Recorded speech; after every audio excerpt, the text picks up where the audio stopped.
And we are back with the Screen Team. We're here on today's talk, KWOC 93.3 FM and 9:30 AM KWOC. You can find us. We're streaming right now at KWOC.com. And we're also on the website at ScreenTeamPB.com. You can find us on Facebook. You can find us on Facebook. That's right, Luke. You can find us on Twitter, YouTube, the whole shebang. And, of course, find us at ScreenTeamPB.com. I want to thank our sponsors, Whitworth Gift Chest Jewelers, where Walmart is next door to us, Fearless Social, and Poplar Bluff Drywall. We've got Tracy on the show, and we've already reviewed the comedy film Scout's Guide to the Zombie Apocalypse. We're moving on to The Experimenter. And, Tracy, when you first gave me these selections of movies, this one you were really, really enthusiastic about. You were excited about. Why was this a film that you wanted to see and review? Well, I'm in my master's program for social work right now. So, of course, I have a bachelor's in psychology. This was in psychology, every class, abnormal psychology, 101, everything, they talk about this Stanley Milgram experiment and how it made him learn about obedience and people blindly following orders. And I thought, well, this is great. I get to see more of an insight into what happened back then. And it did. It had kind of a documentary feel to it because the main character, and I can't remember his name. The actor's name or the character? Actor's name. Peter Sarsgaard? Oh, okay. The guy who played Stanley Milgram, is that who you're referring to? Yeah. Okay. Yeah, his name is Peter Sarsgaard. He's played in a lot of different things. Yeah, I've seen him wasn't he in Big Fish, I think? No, not Big Fish. He was in Green Lantern and some other films as well. Okay. So he kept turning to the camera, breaking that fourth dimension, the wall, and talking like a documentary. And they had some interesting things like pictures of actual Dr. Ash, who he had done the experiments with the lines and said which one of these is closest to the length of your control one, and everybody else purposefully picked the wrong one, and then the person who they were doing the experiment on, he would go along with every time. Yeah. So and they showed pictures of his house, and they actually set it kind of like a play, so they could use that as a backdrop, and I thought that was different, interesting.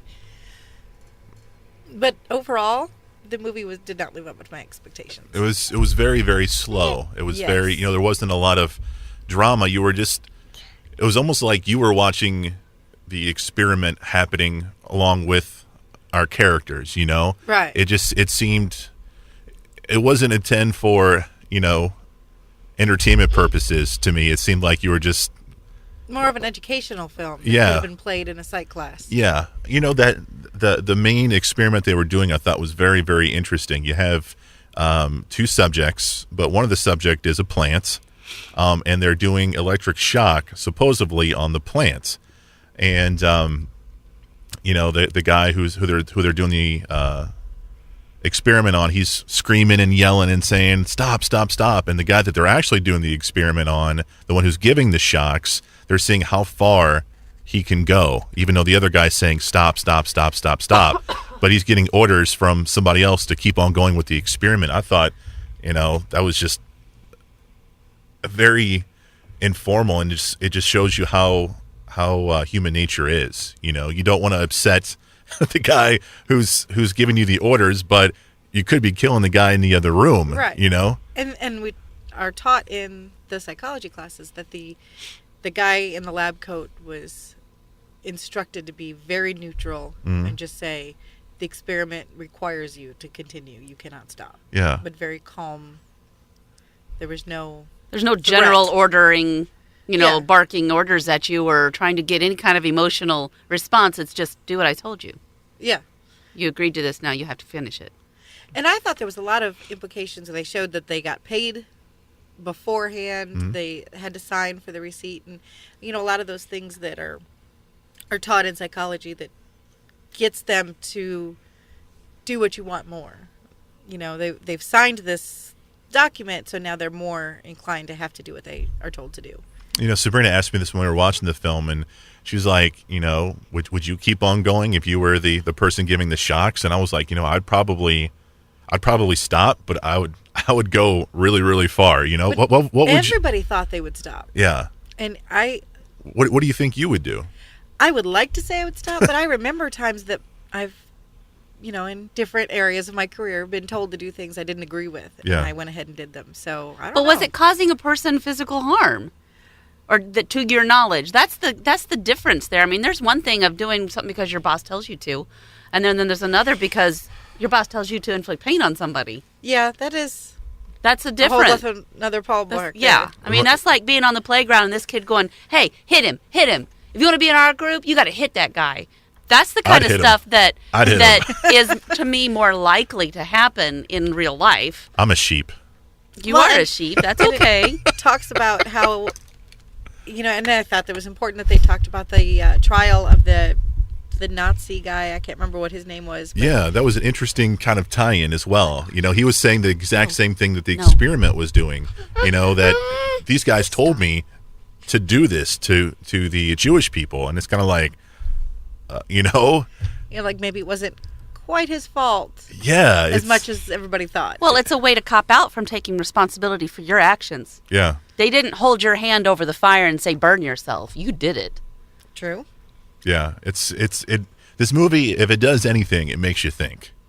I really thought, because there was controversy over whether the ethical implications of it at the time, and I thought that would be the conflict of the movie. I thought that would be, like the Tucker movie, where everybody's trying to shut him down and he's fighting for his right to do what he thinks is right. I thought it'd be something like that, but no drama. Yeah, it's very informal, very educational, but it's not very entertaining to me. And I think Tracy agrees, and Sabrina only got through 15 minutes of the film, so I think she agrees with us as well. Sabrina, just before we go, I mean, what would you do? Would you stop if you were doing the experiment? I would now. But if you were 20 years ago, maybe not. I've grown as a person in this world that we live in. So I can't say like, oh, I've always been this way. No. Yeah. 20 years ago, I probably could have been coerced into doing something that I didn't necessarily agree with was right, but hey, who's going to stir the pot? Right. But no. I would not cause harm to the point where I thought someone was going to die in the other room just because I was flipping a switch. Nope. We I'd can tell them to look go up the results. bite me. Wonder if age plays a factor in whether or not they stopped, or gender. Yeah, that's I honestly career. Thought women would do, marriage status, and then they were like, well, how come you only bring men in? Yeah, there's a lot of different factors with it. Maybe that's why the men were the only ones they brought into the armed services for so many years. They actually did bring women in after a while on that experiment. Yeah, and I don't know if they fared any differently. I don't know. It's very educational film, but like we said, it's not very entertaining. It's called The Experimenter. You can find it on DVD, and it's also streaming on Netflix. Coming up after the break, we're going to get our paranormal activity on and review Ghost Dimension. It's next on KWOC.